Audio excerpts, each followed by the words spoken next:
குழந்தையில sometimes behavioural issues பார்க்கணும். Mostly children above 1 years. அது ரொம்ப காரணமே இல்லாம அடம் பிடிக்கிறது. இங்கிலீஷ்ல அது டெம்பர் டான்ட்ரம்ன்னு சொல்லுவோம். அது வந்து அதுக்கும் டெவலப்மெண்டல் பீடியாட்ரிஷியன் தேவையா? அசஸ்மென்ட் தேவையா? ஸோ அவங்க ஃப்ரஸ்ட்ரேட் ஆறாங்க, இல்ல ரொம்ப சோகமாறாங்கன்னா அவங்களுக்கு எப்படி எக்ஸ்பிரஸ் பண்றதுன்னு தெரியாம அந்த அடம் பிடிக்கிறாங்க. இது வந்து டெம்பர் டான்ட்ரம்ஸ்ன்றது அப்நார்மல் கிடையாது. அவங்க என்ன மாதிரி அதை எக்ஸ்பிரஸ் பண்றாங்களோ அது இன்னும் அப்ராப்ரியேட்டா இருந்தா நல்லது. பேரண்ட்ஸ் தான் அவங்களுக்கு வந்து காட்டுறாங்க. இது நீ அழுதன்னா நான் இதை கொடுத்துருவேன் அப்படின்னு குழந்தைங்களுக்கு சொல்லி தராங்க.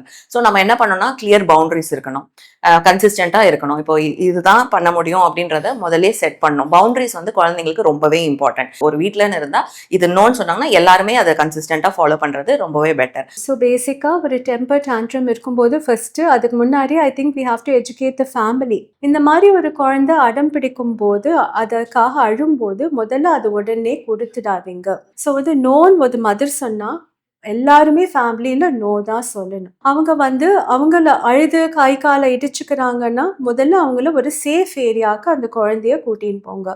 ஸோ அதே மாதிரி இப்போ அந்த குழந்தை வந்து நம்ம சொல்லி தரும்போது அவங்க அடம் பிடிக்கிறாங்க. அடுத்த தடவை வந்து அவங்க அடம் பிடிக்காம எனக்கு இது வேணும்னு நல்லா சொல்லும் போது அதை நீங்க ப்ரைஸ் பண்ணுங்க. குழந்தைங்களுக்கு எப்பவுமே வந்து நம்ம அவங்களோட குட் பிஹேவியரை ப்ரைஸ் பண்றதும் அவங்களோட பேட் பிஹேவியரை இக்னோர் பண்ணும்போது ரொம்பவே நல்லா டெவலப் பண்ண முடியும். ஸோ நெக்ஸ்ட் வந்து இதே மாதிரி அந்த டெம்பர் டான்ட்ரம்ஸ் இருக்கும்போது மேம் சில பேபிஸ் சில்ட்ரன் வந்து ஹெட் பேங்கிங் பண்றாங்க அண்ட் பிரெத் ஹோல்டிங் பண்றாங்க. ஸோ அந்த மாதிரி இருக்கும்போது ஒரு பேரண்ட்ஸ் சொல்றாங்க, நான் எப்படி என் குழந்தை அழுது அதுக்கு கேட்கறது, இப்படி மூச்சை பிடிக்கிறாங்க, அவங்க பொருள் கேட்குற பொருள் நான் எப்படி கொடுக்காம இருக்கிறது. ஸோ அப்போ அந்த மாதிரி விஷயத்துல என்ன பண்ணலாம்? ஸோ நீங்கள் சொன்னது கரெக்டு தான். லைக் அவங்க ரொம்ப எக்ஸ்ட்ரீமில் அவங்க கோவம் வந்துடுது, அவங்க இப்போ மூச்சு விடாமல் இருக்கிறாங்க, அப்போ அவங்க கொஞ்சம் ப்ளூ ஆரா மாதிரி எல்லாம் இருக்கும். பட் அது வந்து நம்ம பிரெத் ஹோல்டிங் ஸ்பெல்னு சொல்லுவோம். அது ஹார்ம்லெஸ் தான். They will outgrow by ஒரு 5 வயசு ஆகும்போது பண்ணிடுவாங்க. அதுக்கு நீங்கள் ரொம்பவும் பயந்துக்காதீங்க.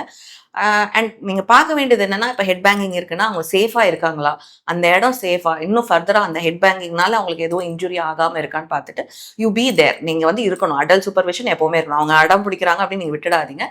ஷுட் பி ஆல்வேஸ் ஒரு அடல்ட் சூப்பர்விஷன்ல இருக்கணும். அண்ட் அவங்களுக்கு வந்து நீங்க அந்த சமயத்துல வந்து நீ ஏன் இப்படி பண்ற அப்படின்னு நீங்க கத்தாதீங்க, காமா இருங்க. எதுவுமே சொல்றது வந்து அதுக்கப்புறம் அவங்க ரெக்கவர் ஆன பிறகு பொறுமையா நம்ம சொல்றது பெட்டர்.